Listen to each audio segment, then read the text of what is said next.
제 아들 그 일중이가 거기서 묵고 있는 아파트가 너무 좋아요. 그 학생 기숙사인데도 불구하고 메리드 스튜던트를 위한 하우징인데 건물이 이렇게 디귿자 건물인데 거기에 4동이 들어가 있는 꽤 큰 집인데 학생 4세대가 들어가는 거죠.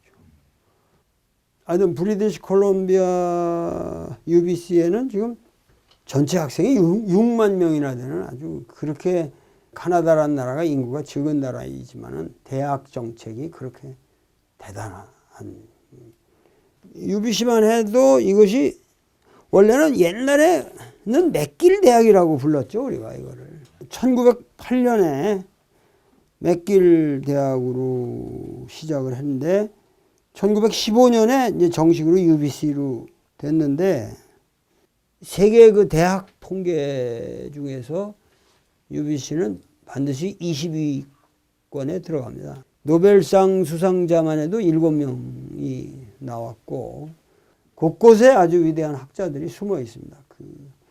그러니까 UBC 같은 대학을 가보면은 그냥 캠퍼스가 그게 뭐 엄청나게 광대한 토지에 그냥 작은 집들로 이렇게 늘어져 있기 때문에 도시 일부처럼 느끼지 그 대학이라고 하는 구획이 없어요. 그리고 대학 안처럼 보이는 지역이 그 밴쿠버에서 가장 부자들이 사는 동네.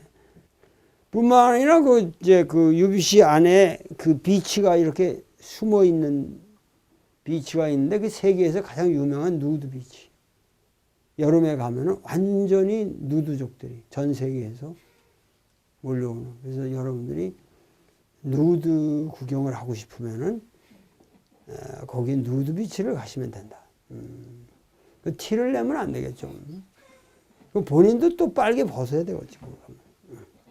그러니까 그런 비경이 그냥 숨어 있는 게 UBC란 말이에요. UBC인데 거기에 이제 그 앤스로폴로지 뮤지엄도 있고 지금 그 거대한 토템폴을 세우는 그 작업을 하는 작업 현장에도 이제 가보고 그리고 이제 거기 강당에서 제가 강연을 했는데 한국인이 주체가 한국화 연구소에서 주최한 모임으로서는 가장 많은 모임이었다고 합니다. 그래서 한국 역사 얘기를 쭉 훑어내려오다가 시인 모윤숙이 그 서울에서 그 하도 방송하게 하고 이승만은 이제 대전에 도망가 가지고 한 얘기를 했는데 다행하게 내가 뭐 이렇게 나쁘게 얘기는 안 했어요. 근데 또 나중에 알고 보니 모윤숙 따님이 거기 또 앞에 앉아 계신 거라. 그러니까 이거 외국 가서 강의를 한다는 것이 그거 조심해야겠더라고. 어디 가든지. 그래서 끝나고 나서 제가 그 모윤숙 여사라고 여사 말씀을 안 붙여서 참 죄송합니다. 내가 나쁜 말 안 해요. 근데 그 모윤숙이라는 분이 그 자녀 교육을 잘 시킨 것 같더라고. 그렇게 깨끗하게 늙었고 나보다도 한 10살 위인데 그 아버지가 그 안호상 씨잖아요. 그래서 성이 안 씨인데 얼굴이 그렇게 깨끗하고 자기는 그 사실이라고. 아무 자기한테 문제가 없다고. 그러면서 뭐 걱정 마시라고. 강의 너무 잘 들었다고.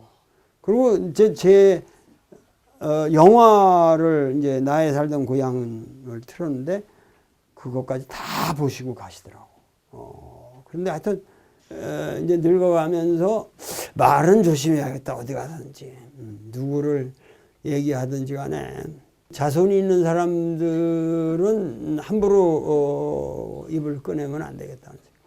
뭐 아니 부정적인 얘기를 해도 예의를 갖추면서 하면 되는 거죠. 그러니까 하여튼 그 좀 뜨끔했어요. 그러나 내가 뭐 큰 결례는 안 했다는 거지. 근데 역사를 쫙 훑어가면서 결국은 우리나라의 이 촛불 집회가 결국은 불란서 혁명이나 미국 혁명이 달성하지 못한 그 한국의 민중이 그야말로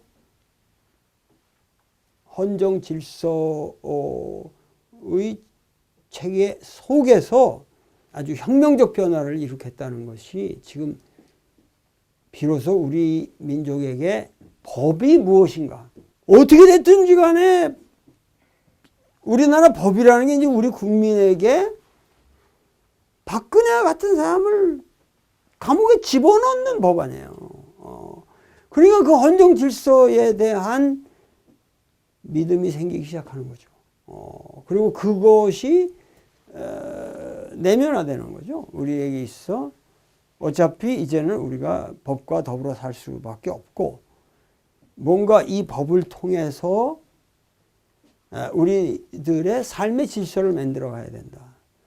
그런데 이 법에 대한 국민들의 생각은 억압받는 사람이 뭔가 이렇게 핍박을 받고 그러기 때문에 뒤집는 혁명이 아니라, 이것은 어떠한 그 지도자는 최소한 이러한 도덕적인 덕성을 갖추어야만 한다고 하는 도덕적인 요구를 하는, 이것은 하나의 모럴 리버레이션이다.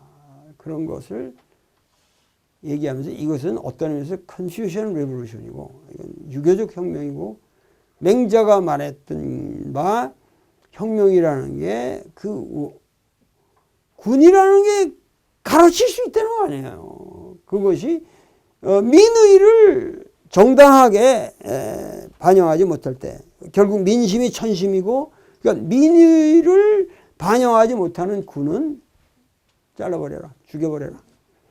이러한 맹자의 우리가 말하는 혁명사상이 중국에서 실현된 적이 없거든요. 맹자 이래 실현된 적이 없어요. 그거를 동양 문화권에서 사실은 우리가 최초로 한 거예요. 맹자가 외쳤던 것을 우리가 몇 천 년 이후에 최초로 한 거예요. 그 배경에는 그래도 조선 왕조 500년의 이 유교적 덕성이라고 하는 것이 우리에게 깔려 있다는 거죠. 그래서 결국 우리를 지배하는 자가 우리를 이렇게 도덕적으로 피폐하게 만드는 자일 수는 없다. 이 자각을 우리가 지켜야 된다. 이것은 우리 국민 전체와 룰러, 지배자와의 관계에서 일어난 어떠한 새로운 세팅이라는 거죠. 이거를 정치적 사건과 관련 없이 우리는 이 의미를 확대하고 살려나가야 된다. 이것의 의미는 다음의 지도자가 살리지 못할 수도 있다는 거예요. 그러나 여기서 얻은 국민적 자각이라는 건 살려나가야 한다는 거지. 그러니까 여기서 정확한 우리가 그 판단을 가지고, 그래서 이제 내가 거기서 그야말로 우리 민족의 촛불 집회 덕분에 내가 그 브리티시 콜롬비아 대학 강당에서 나는 한국을 대변하는 사상가로서 여러분들에게 우리 역사는 세계사의 선두를 달리고 있고, 우리도 이제는 세계인들이 부러워할 만한 역사 창조의 주인으로서, 주체로서 내가 자긍심을 비로소 가질 수 있게 되었다. 이런 얘기들을 나누면서 교민들에게 이제 오늘 우리 역사에서 벌어지고 있는 일들을 여러분들이 여기 살면서도 프라이드를 가지고, 그야말로 여러분들은 세계의 선두를 달리는 국가의 시민이라고 하는 민족이라고 하는 그 자부감을 가지고 살고 한국을 바라봐야지, 여기 캐나다에 있는 그저 변방의 소수민족이라는 생각을 가지고 살지 마라. 그러니까 우레 같은 박수가 쏟아져 나오고, 감동의 물결이 치고 그러면서 그 보수적인 성향의 사람들도 나중에 질문을 자유롭게 내가 받았는데 아무도 나한테 부정적인 멘트를 하지 않았습니다. 그리고 우리가 남북 문제라든가 이런 것은 이게 반드시 이건 우리 민족이 해결해야 할 당위의 문제지. 근데 브리티시 콜롬비아 대학의 가장 훌륭한 것이 뭐냐면은 여기서 매년 매 학기 북한 학자들을 한 10명씩 초청해가지고 한 학기씩 한 학기를 거기서 기숙사에 살게 하면서 공부를 하게 하는 특별 프로그램을 만들고 그걸 진행하고 있다는 거죠. 그러니까 이게 미국에서도 한 군데서 못하는 거를 카나다는 선두 앞서서 하고 있다는 거죠. 현재 지금 북한 학자들이 있고 그 북한 학자들이 돌아간 사람들이 전부 북한의 고위직에 다 취직했어요. 그러니까 유학 프로그램들을 그렇게 잘 운영하고 있어요. 그러니까는 결국은 카나다는 세계의 선두를 달리고 있는 나라라는 거죠. 근데 그 조용히. 그리고 카나다의 놀라운 것은 거지들도 아주 깨끗해요. 이게 무슨 얘기냐면은 웰피어 시스템이 너무 잘 돼가지고 빈민이 되면은 한 달에 한 1,500불 정도는 그냥 받는답니다. 사회보장 제도가 어마어마하게 잘 되는 거죠. 여러분들이 그 마이클 무어의 영화를 보면 왜 그 카나다의 그 의료 제도를 가지고 놀라는 장면들이 있잖아요. 그러니까는 카나다는 기본이 사회주의 국가라는 거죠. 기본이. 그 사회주의적인 복지에 대한 인식이 있다는 거죠. 그러니까 버튼 맥도 데모크라시라고 하는 것, 소위 말해서 교회 운동이라고 하는 것은 기본적으로 이것은 사회주의적인 거예요. 그러니까 모든 데모크라시는 기독교 정신의 본래적인 정신으로 돌아간다면 초기 공동체의 정신은 소셜 데모크라시가 되어야만 데모크라시인데 미국의 데모크라시라면 이건 캐피탈리스틱 데모크라시 아니야. 그래서 미국은 자유만을 외치고 평등에 대한 가치가 결여되어 있다. 근데 카나다는 안 그래요. 그러니까 이런 것들을 딱 얘기하면서 그래도 이 카나다에서 여러분들이 살고 있다는 게 얼마나 세계 평화를 위해서 얼마나 보람 있는 일이냐. 막 이렇게 위로도 하면서 카나다를 띄워주기도 하고 그러니까 교민들이 기분이 좋은 거예요. 그런 포괄적인 이제 얘기를 했는데 내가 그 만나는 사람 중에 그 도널드 베이커라는 학자가 있어요. 도널드 베이커라는 학자가 있는데 나하고 동년배 사람인데 거의 뭐 은퇴할 나이인데 테뉴어 받은 교수이기 때문에 은퇴를 자기 마음대로 결정한다네. 그래서 자기는 은퇴를 하려고 하는데 마누라가 못하게 한다고. 그래서 지금 억지로 하고 있다고 그러더라고. 근데 이 사람을 내가 알아요. 왜 아냐면 이 사람이 조선 후기 유학과 천주교인가 이런 제목의 그 논문을 학위 논문이 우리나라에 번역이 되어 있는데 상당히 스칼라십이 대단한 사람이에요. 한문을 제대로 읽는 사람이에요.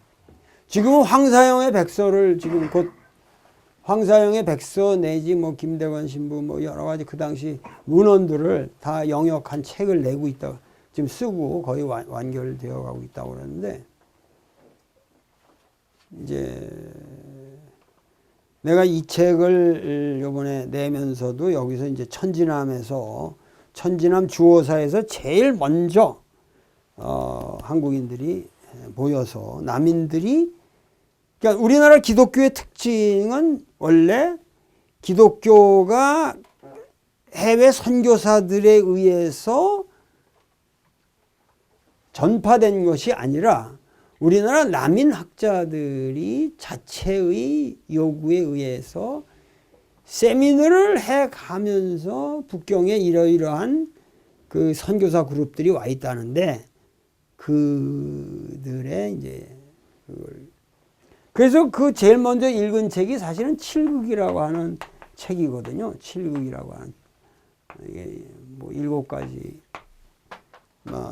극복해야 될 뭐 악에 대한 얘기인지 하여튼 이게 그 마테오 리치를 그 북경에서 보좌했던 신부가 쓴 아마 이것도 제수이트 근데 이제 이런 책을 읽고 뭐 이러면서 쭉 세미나를 하면서 나중에 이제 이승훈이가 그죠? 이승훈이가 제일 먼저 간 거죠. 그래서 북경에서 뭐 세례를 받고 와서 이제 세례를 또 베풀고 그렇게 해서 서울 지금 명동 성당에 세워진 거기에 누구 주택에서 이제 기독교가 처음에 시작을 했다고 하는데 내가 그 베이커를 만나서 왜 도대체 그 남인 학자들이 그렇게 기독교를 받아들이려고 애를 썼는가. 정약용만 해도 그 대학자인데 대학자가 그렇게 유치한 기독교 논설에 그렇게 빠진다는 게 이상하지 않냐. 그러니까 이 사람은 정약용은 뭐 사실은 그렇게 기독교를 본격적으로 수용은 하지 않았지만 정약종 같은 사람은 뭐 그야말로 아주 요새 말로도 정말 신앙심이 너무도 깊은 그야말로 아주 전적으로 기독교 신자가 된 사람 아닙니까? 그러니까는 정약종, 정약전 뭐 이 사람들이 다 저기인데 이제 정약용만 그래도 어느 정도 유학의 정통을 지켰는데 도대체 이런 급의 학자들이 어떻게 네가 너도 뭐 기독교인이냐 그러니까 자기는 퀘이커라고 그러더라고. 퀘이커인데 퀘이커는 뭐 신관에 대해서 화이트헤드가 퀘이커 아니에요. 원래 그러니까 신관에 대해서 그렇게 자기는 편견이 없다고. 그러니까는 우리나라도 나중에 그 함석헌 선생도 퀘이커로 끝났잖아요. 함석헌 선생도 퀘이커. 그러니까 그 서구에서는 이제 그래도 퀘이커 교도들이 상당히 종교적으로 좀 열린 사람들인데 그랬더니 이 사람의 그 중요한 내가 다 기록을 안 해놨는데 기억하는 바로는 중요한 얘기를 해요. 그래도 평생 그런 쉽게 그러니까 서양 학자들은 한국 문제를 연구해도 자기들은 소화가 돼 있으니까 소화된 언어로 얘기하는데 뭐냐면 한국 유학의 특징이 성인이 되기가 너무 어렵다 이거야. 한국 유학의 특징이 퇴계로부터 쭉 내려오는 한국 유학의 특징에서 결국 위성지학인데 유학이라는 건 성인이 되기 위한 학문인데 위성지학인데 성인이 되기가 더럽게 어렵다 이거야. 뭐 도덕적인 규범도 많고 뭐가 어렵다 이거지. 그러니까는 사실은 뭐냐면 그 사람 말도 일리가 있는 거지. 뭐냐면은 이 기독교라는 것은 쉽게 성인이 되는 거를 가르쳤다 이것이. 성인이라는 거는 그렇게 어려운 게 아니라 하나님을 믿음으로써 너희들이 성인이 될 수 있는 것이다 하는 것. 그러니까 정약용의 내가 찾아봐야 되겠지만 더 세부적으로 정약용의 표현으로 인간이 그 도덕적인 정의를 실천한다고 하는 것은 이 언덕을 올라가는 것처럼 어렵다. 땀이 나고 그렇잖아요. 산을 올라가는 때는 에너지가 많이 들잖아요. 근데 악을 실천하는 건 산에서 언덕을 내려오는 것처럼 쉽다. 그렇기 때문에 정의롭게 산다는 것은 어려운 일이다.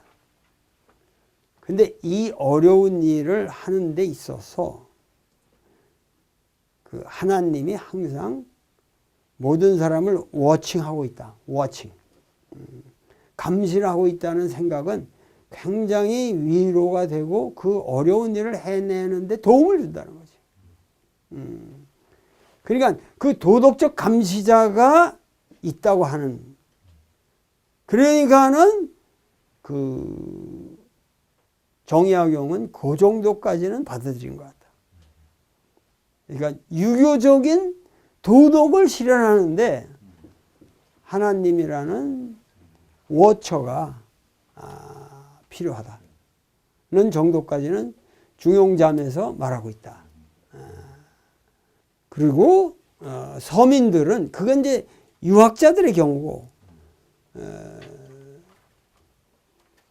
불교에서도 결국 도노가 있으면 반드시 정통, 한국 불교의 정통은 여기에 있다는 거예요. 도노 점수에. 그 진울 이내에. 근데 이 점수가 너무 이것도 스트릭트하다. 너무 하드한 점수라는 거야. 근데 예수는 믿기만 하면 되니까 편하다 이거지. 그러니까 불교나 유교를 막론하고 그 상당수가 기독교에 쉽게 갔다는 거예요. 이 사람 얘기는. 이거 아주 재미난 통찰력 있는 그 노학자의 이야기라고 볼 수 있어요. 그리고 얘기가 뭐냐면은 서민들은, 이건 유학자의 경우 서민들은 천당 간다는, 죽어서 천당 간다는 거, 그게 뭐 만신한테 기대는 것보다는 낫지 않나요? 더 이론이 조직적이고, 그러니까는 그런 기복적인 효과도 있었고, 그러니까 기독교가 퍼질 수밖에 없었다. 상당히 그 좋은 얘기라고 느껴집니다.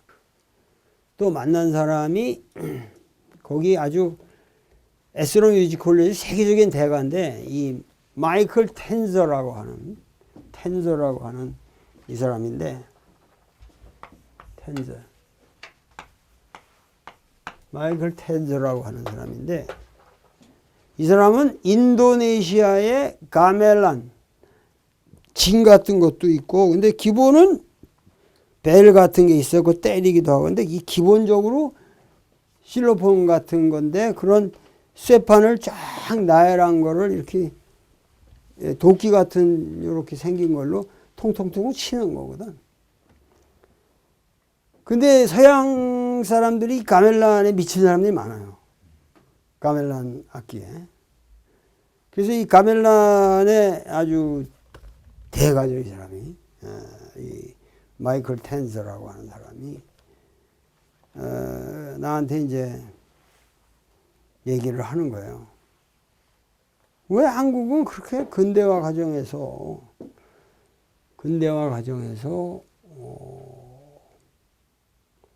왜 그렇게 서양 음악에 미쳤냐? 그게 이해가 안 간다는 거예요. 근대화 과정을 똑같이 체험한 다른 나라들이 아시아에서 음악을 그렇게 전적으로 포기한 나라가 별로 없다 이거야. 일본도 일본 음악을 고수했고, 뭐 인도네시아 같은 경우는 뭐 또 말할 것도 없고. 그러니까 자기 음악을 보존했는데, 이상하게 하여튼 음악이나 뭐 모든 거를 그렇게, 지금은 이제 다시 부활을 우리가 했지만, 지금 사실은 근대화 과정에서 다 버렸잖아요, 우리가. 철저하게 버렸단 말이에요. 근데 또 이상한 거는 음식은 또 유니크하다 이거야. 한국 음식이라는 거는 버리지 않았다 이거야. 음식은 또 유니크하다.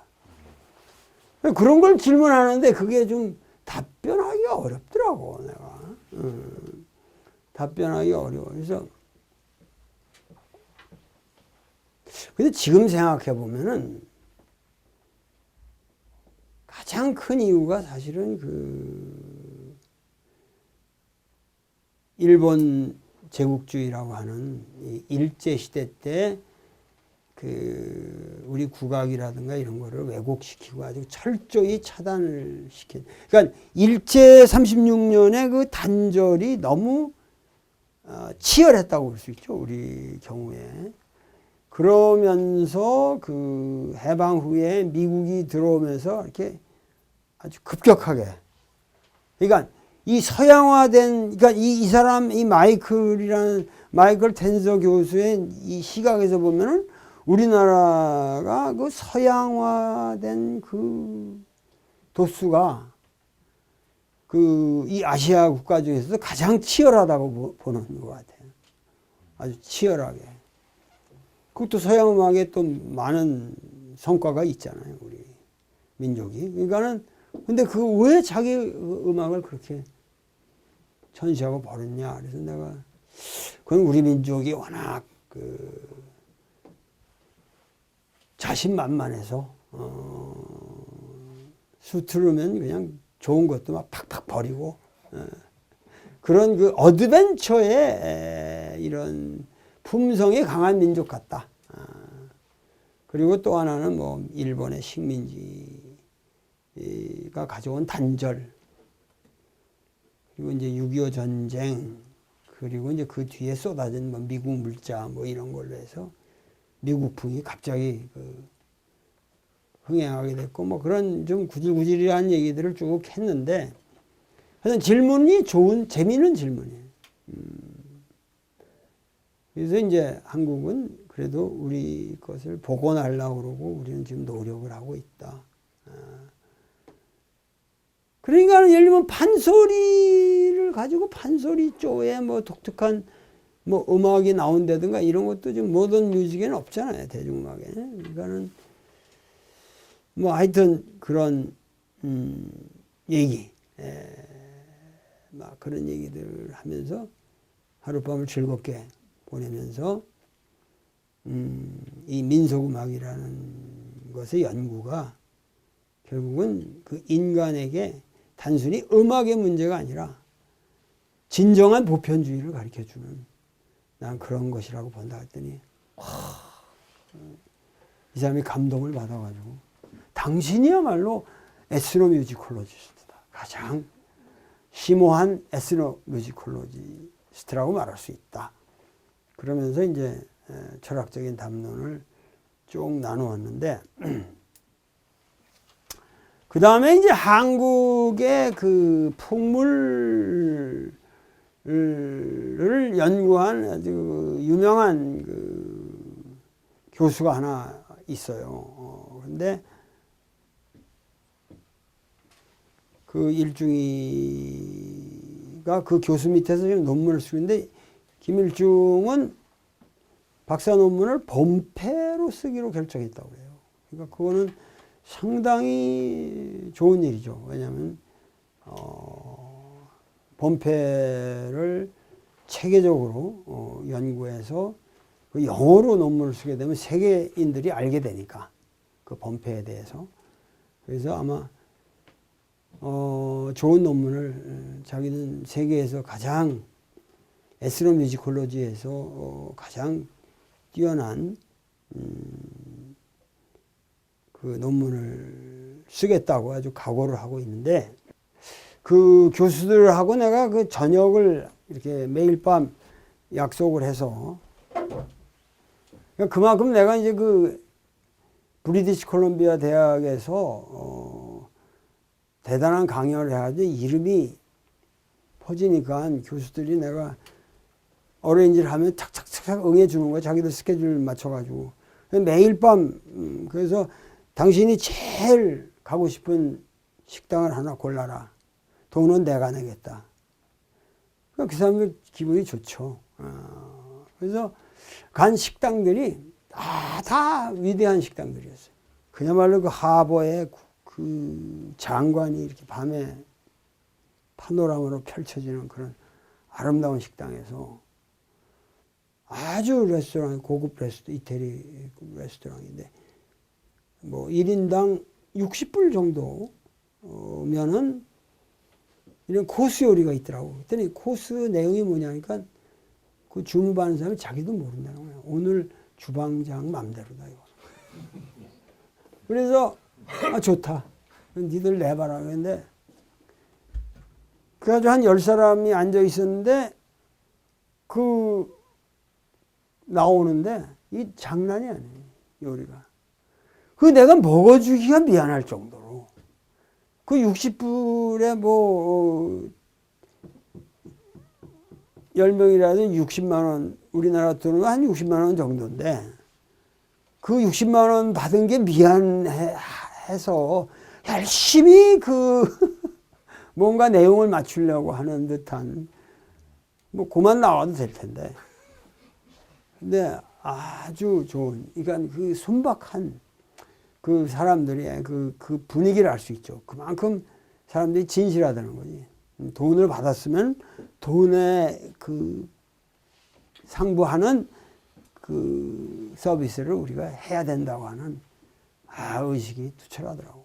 그리고 대중 음식점인데도 그런데 음식들의 수준이 아주 높았어요. 그래가지고 이제 거기서 앉아 있는데 그 교수가 나에 대해서 잘 몰랐다가 좀 이렇게 조사를 해본 모양이라 조사를 해보고 나서 나한테 Aren't you guilty? 그런단 말이야. 그래서 내가 죄를 진 적이 없는데 뭐가 당신은 좀 그러면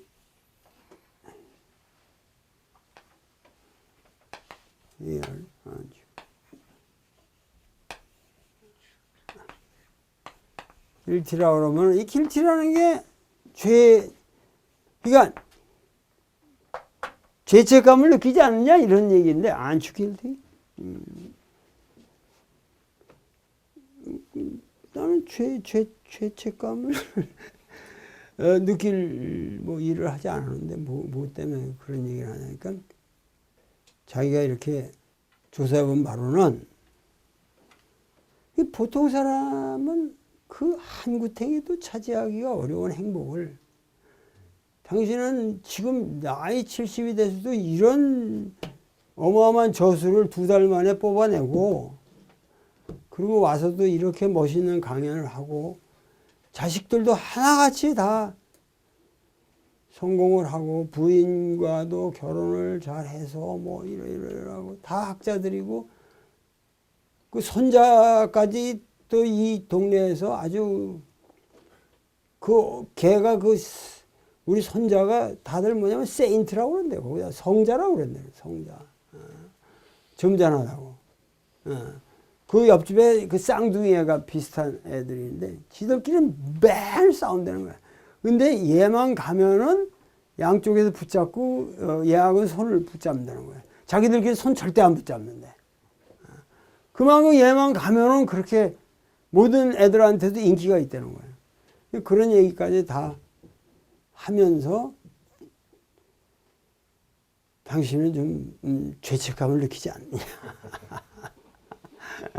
그런 얘기를 하는 거예요. 그래서 대답하기가 어렵더라고, 그게. 그렇다고 내가 그거 다 내 노력으로 이룩한 것이다. 이렇게 얘기하기에는 사실은 인간이 아무리 노력을 해도 그 노력으로 얻어지지 않는 것들이 있단 말이에요. 그리고 인간의 불행이라고 하는 거는 정말 이유 없이 행복한 조건 하에서도 이유 없이 다가올 수 있는 것이고.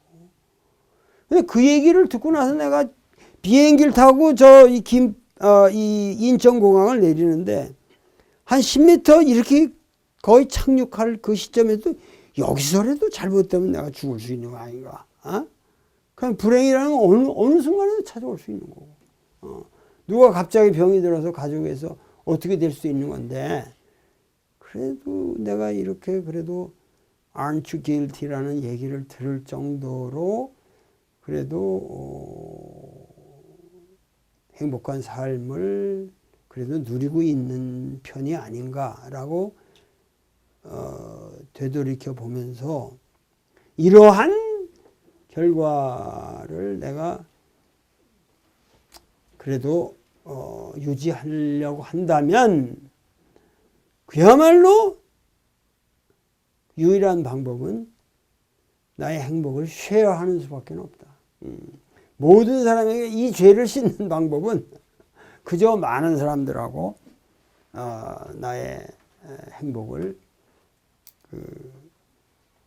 쉐어하고 같이 나누어 갖고, 그래서 내가 이 후주닷컴 강의도 여러분들에게 하는 것이고 이런 책도 쓰는 것이고 어디까지나 이렇게 그 공유를 함으로써 자기 행복을 독차지하고 산다고 하는 것 자체가 길티하다고 하는 것을 상당히 그 사람은 불교적인 맥락에서 얘기를 한 것 같은데, 그야말로 우리나라의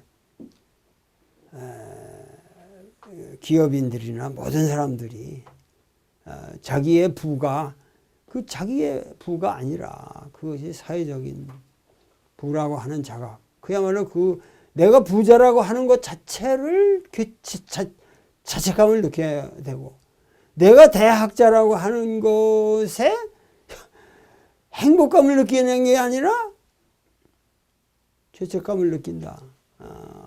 그럼으로써 끊임없이 인간은 자기 행복을 지키기 위해서는 자기 행복을 많은 사람들과 공유해야 한다고 하는 그러한 교훈을 제가 이번 여행에서 얻었습니다.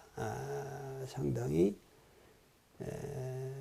훌륭한 멘트였다고 생각했기 때문에 이 시간에 여러분들에게 말씀드리는 것이고, 그야말로 우리가 한 인간으로서 행복하게 산다고 하는 것은, 그 행복을 지키는 유일한 길은 우리가 사회적인 공유를 하는 것. 여러분들과 캐나다 여행에서 얻은 것을 여러분들에게 간단히 이렇게 보고 드리고, 다음 시간에는 그 문제가 되는 라이프니츠에 대해서 우리가 공부하도록 하겠습니다. 그리고 저는 미국을 가지 않을 뿐만 아니라 이제는 죽을 때까지 될 수 있는 대로 장기 출타는 하지 않을 계획입니다. 그리고 이 땅에서 끊임없이 공부하면서 후주닷컴 강의를 더욱더욱 충실하게 하도록 노력하겠습니다. 감사합니다.